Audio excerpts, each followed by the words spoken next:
Colin McGuigan, IFLTV. Delighted to be joined by Frank Smith in New York. Frank, how are we?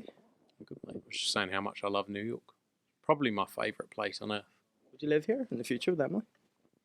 No, I probably missed the boat, I'll be honest with you. I should have done it years ago. I spent a lot of time here, but... What do you mean missed the boat? It's a bit old now, isn't it? I'm settling down. Settling down? Does that mean wedding bells in the not too distant future? No, I just...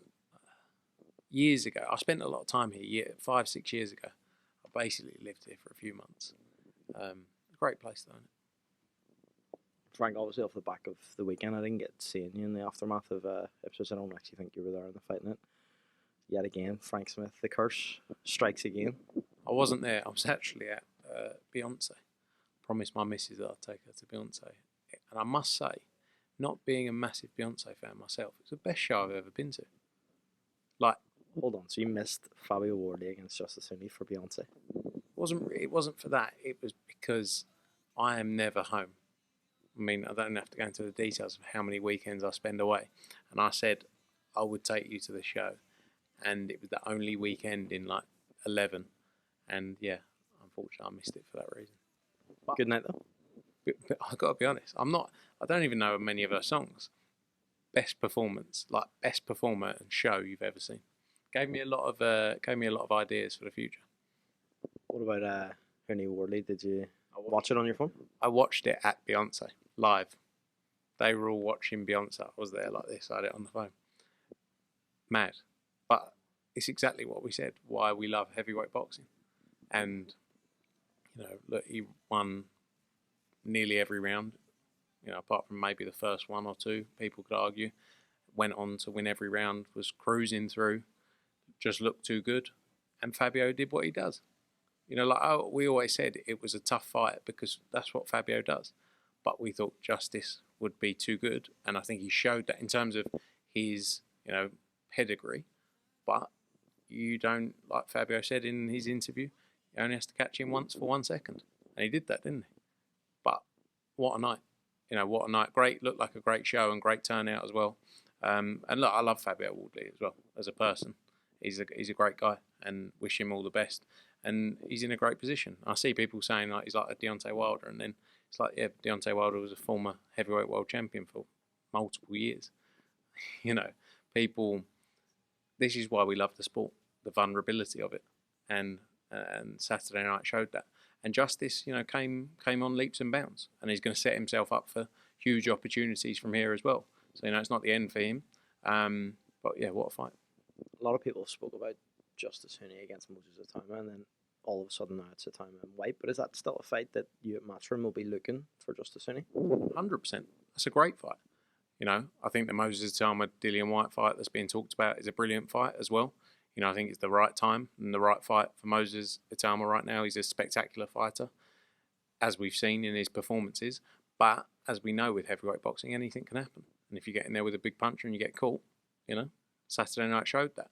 But Moses Atama against Justice Huni for sure. I saw someone talking about Jai Opetaia in time as well. There's so many exciting fights, and all these fights are happening. So it's great times to be involved in heavyweight boxing. Do you look at what Queensbury have done with Fabio Wardley, for example, and say, you know what, we could have done that at Ipswich. We could have built kind of a star there through Fabio Wardley, because really his rise has been nothing short of incredible from white collar to what it is now. Is that something that maybe at Matchroom that you learn from? Yeah, I think hindsight's a wonderful thing, isn't it? You know, where we've worked with Fabio for what, 75-80% of his career. Obviously went off to do the Fraser Clark fight firstly with Boxer, the first fight. Great night, great fight there. Did the rematch obviously in Saudi, and then this fight. You know, so you can sit there and say, should we have done it? You know, but it's easy to sit there now and say that. And I think it's right place, right time, and the opportunity presented itself, and you know, it was a brilliant show. Doesn't mean that, you know, of course you want to do everything that's big yourself, but you can't do everything. So when you're looking at fighters and looking at opportunities, and it was a time with Fabio where he wasn't looking at long-term deals. You know, he wanted to do that fight with Fraser. That was obviously, You know, the first one, like I say, with Boxer. So, you know, you can look back on it all and say, could have done this, should have done that. But, you know, it's one of those things. And there's many big nights to come with other fighters that, you know, we take on. There's only so many fighters you can represent as well, in truth. Speaking of stadium fights, Cordina hasn't been announced yet. There's been whispers in the Irish media that potentially it might go to Windsor Park. What can you tell us about that? Something we're working on now. Something we're working on. I've always said it's very difficult to make those stadium shows work. Like if you speak to any promoter, if you speak to Frank and George about Ipswich, if you even the Barnsley show, it's not financially like it looks great, but it's not always financially the best route. Is the reality because of the costs of doing things in these stadiums. But Windsor Park is something we're looking at now, and we're just working through how we can make it work and how we can deliver. You know, it's a tremendous fight. Crocker Donovan will happen next, as we know. It's all done. It's just a case now of finalising, the date, venue, and hopefully we'll have that in the next week or two. If it doesn't land in Windsor Park, then I take it it's just going to be the SSE Arena, or would you look at Titanic Outdoor? Would you look at maybe the Falls Park? Have those options been considered? We've got the SSE booked for some dates, so it's there. You know, it was a great fight the first time around. What an atmosphere! But so that is the fallback. I think Windsor Park though is the stadium we'd be looking at if it's not the arena. Moving on to this week, massive fight here in New York. Richardson Hitchins against George Kambosos. A couple of late pullouts on the card, Alexis Barrera and Mercado. What can you tell us about that? Yeah, 2 injuries for those guys. It's a shame. You know, Alexis was, I think, over the weekend it happened. Mercado just Monday, I think that one was. It's a nightmare, but that's boxing. 2 good undercard fights that were supposed to be on there. Alexis, exciting heavyweight, had his comeback after a long time out the ring in Canada just a few months ago. And Mercado, an exciting young prospect coming through. So it's frustrating, but the plan will be to get him out as soon as possible. Just have to keep moving with it. Got great chief support. Andy Cruz challenges for the IBF final eliminator against Bashiro. The winner of that is obviously then going to fight for the IBF world title, obviously with Lomachenko retiring, that belt becoming vacant, and the interim champion being elevated. So Andy Cruz comes through that, and he'll be challenging for a world title in what his 8th, 9th fight. He is spectacular talent, so that's great. Zakin Moses on the card, Nishant Dev's on the card. It's a great undercard. Adam Maka makes his professional debut as well. So excited about the young talent on show too.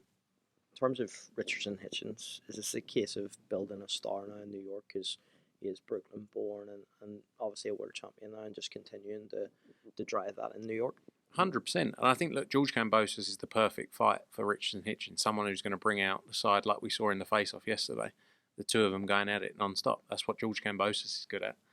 And he's got the name. He's been in there with the big fighters. He beat Teofimo Lopez back in this same venue, 4 years ago, was it? Something like that. He's had the big nights in Australia.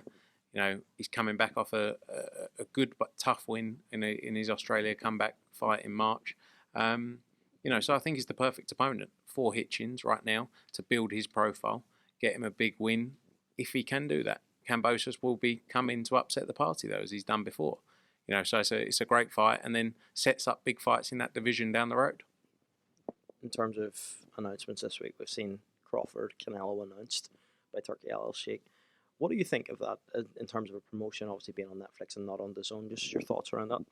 Look, it's a huge fight, and obviously with TKO, Dana White involved as well, and Netflix, as you say, it's a massive fight. Probably one of the biggest, if not the biggest fight in the sport. And yeah, it's going to be huge. Vegas, September, massive. Canelo's a superstar of the sport. We all know that. And I think Crawford, in recent times, has shown, he's built himself into a great position, with the Errol Spence fights, etc. And yeah, it's going to be a massive occasion. It's going to be a massive occasion for the sport, and it's great for the sport. Investment in the sport is always good. In terms of the undercard of that fight, Turkey's put out a post last night. He's named Nishant Dev, and amongst other fighters. Do you have a situation now where with DAZN you look at that? Because obviously DAZN let Katie Taylor fight on Netflix, right? So is that going to be across the board, or obviously at 2 different stages of their careers in terms of Katie Taylor and Nishant Dev? But does that become difficult for you now? I mean, look, we've obviously got an exclusive broadcast partnership with DAZN. They have supported us and backed us since 2017 when we first came across to the US, or 2018 first came across here then, and we got a global partnership with them. So DAZN is our focus, obviously, and you know, we've got to deliver for our broadcaster. In terms of fights and that show, you know, it's all very different. It's a TKO show as well, you know. So let's see how things play out. Anything's possible in the sport, but DAZN are our broadcast platform. They're our exclusive partner. They're the home of global boxing, you know, week in, week out, delivering. And that's the focus for us, is to deliver for our partner, DAZN. We've seen Kakachi and Ray Ford announced. What does that leave Sugar Nunez, and what do you think that you'll do with Sugar Nunez next? Yeah, it's still working on that Kakachi Ray Ford. So it's not completely done? It's not fully announced, is it, officially? It's announced in a news article that this is the proposed card. By the Ring magazine and Mike Carpenter, though, so it's pretty legitimate. There you go. But I'm also not announcing it, because I'm not getting in trouble for announcing something that's not announced. So, you know, that's how I'm leaving it. But Nunez, great win. He comes here, actually, he's coming here on Friday, Sugar Nunez. I think we'll look at, there's a couple of options. One is, do we, you know, obviously look, do we look to do the biggest fighters now, or do we look to do a homecoming in Mexico? We all saw the crowd he pulled when he arrived back home from Japan. He's been on the road, his last two fights, obviously Tajikistan and Japan, you know, so that's something we're looking at as well, is maybe a September return for Nunez in Mexico. I think would be interesting. We've done some great shows in Mexico in recent times, so I think Friday, when we sit down with him, will give us a clearer picture of what the aim is and what the plans are. In Coogan's interview with Eddie at the weekend, Eddie referred to big changes coming to the business, and he kind of referred to the fact that you're the guy to speak to on these as opposed to him. What are the changes business-wise that we're expecting from Matchroom in the coming weeks or months? I don't know, I need to check what he's talking about. No, we're working on a few things, really just around the brand and the business, and you know, we are the only global boxing promoter, only people doing shows week in, week out around the world. And something for me has always been focusing around how do we build the Matchroom brand and the Matchroom, you know, and everything around it. So it's really around that kind of stuff. He's not retiring, if that's what you think the big news is. He's staying, unfortunately. Are you just going to be at the forefront now, and Eddie's going to be pushed to the back? Been trying to kick him out for years. No, look, I'm not as interesting as him. People much prefer his interviews. I think you do a few more views with him. He is still very much the main man, so he is not going anywhere. If that is your concern, he will be around to do as many interviews as you want. He loves doing an interview. But it's more, yeah, like I say, more around the brand and moving forward, our look at sort of the sport and global vision, you know, and that's something we've been working hard on in the background to build. But I'm not going to spoil the launch of it, because the creative people get very upset. When is the launch? Currently planned for the first week of July. Frank, we've seen you announced on the Carol Eubank undercard, Joe Cordina. Has he now re-signed with Matchroom? Yes, yeah. I always said I had a good sit down with Joe, probably 5, because we've had our words, obviously, but I think it was with you actually. But 4, 5, 6 months ago, I had a good sit down with Joe. I think, you know, a lot of things in the past can get lost, you know, and build up without, you know, much information behind the frustrations of people. I think it's always good to sit down and talk. And ever since then, had a real good, you know, always had a good relationship with Joe, but I think there was things we didn't necessarily agree on at the time. And I think when we sat down and spoke and understood the views from each side, I think it was good. And it's always good to do that. I don't think enough people sit down and talk. You know, we've been a part of Joe's journey from his professional debut. He's a 2-time world champion, looking to become a 3-time world champion. I believe he can do it. He's a special fighter, and someone we're excited to be sort of, I suppose, back working with is the wrong way to put it, because he didn't ever have fights elsewhere, you know, but to continue the relationship with Joe. So I'm excited about what the future holds. Like I say, he's a brilliant fighter, 2-time world champion. He's done it in spectacular fashion each time. Didn't get the win against Kakachi, obviously, but we believe he's got a lot left to offer the sport, and to go and win a world title at another weight division is going to be a memorable moment, and we 100% believe he can do that.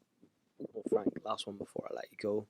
We've seen announced on the Times, Daily Mail, that Boxer and Ben Shalom's deal with Sky has, I guess, finished.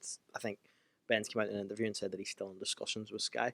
What's your understanding of that whole situation, and what do you believe will happen with Boxer, and what would you advise to Boxer at this point in terms of what they should do next in terms of a broadcaster? I don't know. I get stick for talking about him. Like, it's like I get asked questions and I respond to your questions of what you ask me, and I've only ever given my opinion of if I was Sky or a broadcaster, would I continue the deal? And I said no. I don't think they've delivered. I think when you look at the land, and I like all these, he's not going to come out and say, do you know what, we're completely fucked. Like, we've got nowhere to go. You know, he's going to say we're having conversations with multiple broadcasters, because he's saying we're having conversations and we've got an exciting new announcement to come soon. So you've either done it and you're not having conversations anymore and it's done and you're going to announce it soon, or you haven't got anything and you're still talking to various parties. I think, in my view, he will stay with Sky non-exclusively on shows that suit Sky. So Ben Whittaker against X, Adam Azim against Y, Lauren Price, you know, I think that will be what they do. But that doesn't give you the ability to build a business or build up fighters, because you've got no guarantee. You know, but I see from Sky's perspective, they've invested millions and millions and millions of pounds into these fighters. Why you'd go, we still want to be involved, but we don't want to have the commitment of what we were spending before, because we weren't getting the value for it. Just in my opinion. You know, if you're asking me that's my view. It's not me slating him. You know, everyone knows my view of him, but it's just giving my view of the situation. If I was Sky, that's what I would say. And I'd understand why they continue it. I don't see people talking about TNT. I don't see them doing it. But who knows? I don't work for TNT. The Zone, you know, I've now got Matchroom and Queensbury, and then international promoters. There's not enough dates. Just possible dates to do more shows. And I don't know who else is out there. Like, there's other broadcasters, but no one really jumping up and down for boxing right now, and for the number of shows he needs to do to build the stable. So I wish him the best of luck. And yeah. Right, this is the final one. AJ, what discussions have you had? Eddie's come out in an interview and said that he believes AJ will retire after 2026. So you have the same view? Yeah, I mean, look, it all depends as well on what's happening. You know, if he goes on a run of winning 5 fights in a row, or 4 fights in a row, and, you know, I think he'll come back towards the latter part of this year. I don't think that will be a Fury fight, because I think if that happens, it'll be in a stadium, you know, sort of from April onwards in the UK, I would think. So who will it be then? If you were giving me 3 names, Deontay Wilder? I like that. I really like that fight, provided if he comes through his fight. I think it's a huge fight. I think the narrative's there. I think it's a fight AJ will be very confident going into. You've got to get the right balance. But he's also, as I've said on multiple occasions, the biggest commercial star in the heavyweight division that every fighter needs to make as much money as possible on the other side as well. So you look at Usyk and Dubois, after they fight each other, who are they going to fight to make the biggest possible fights? You know, and I'm not saying he fights them next, but he's in a position where he can still call the shots in those fights. Like, as in, he's still the name that brings so much money to the table. That's the reality. But obviously, coming off the loss, he'll want to fight in between. If he was to fight Usyk or Dubois next, and if it wasn't going to be Wilder, then what's the other names that you could see him in there with? Chilai Sang, maybe? Maybe. Look, there's so many potentials. I think for too long we do too much talking about, like, he's do this, do that, and it doesn't happen. So it's easy. The key is get a date, get focused, get set as to what he wants to do, and also what he wants from it. Does he want to become a world champion again? Does he just want the biggest fights in terms of name recognition? You know, in which you say Tyson Fury is that biggest fight, isn't it? You know, away from titles. It all depends on what he wants, and he deserves to make that decision. I do think 2020, by the end of 2026, that's probably 3 more fights. 1 at the end of this year, 2 in 2026. I think that's probably what I'd say, but he's the only person who can tell you. And I also think the only time you really know is at the end of 2026, after those fights where he goes, no, actually, I'm still loving it and I want to do more. Or, do you know what, I've done everything in the sport. I've gone on, I've beat Tyson Fury twice this year. Happy days. I'm off into the sunshine. But he'll be the only one who can tell you that. And like I say, you only really know when it happens. It's like me saying I'd love to retire in 2026. Not going to happen. But we can say it, can't we? 2027, you said it. 2028 and a half. Frank Smith, always a pleasure. Look forward to catching up again this week. Thanks, mate.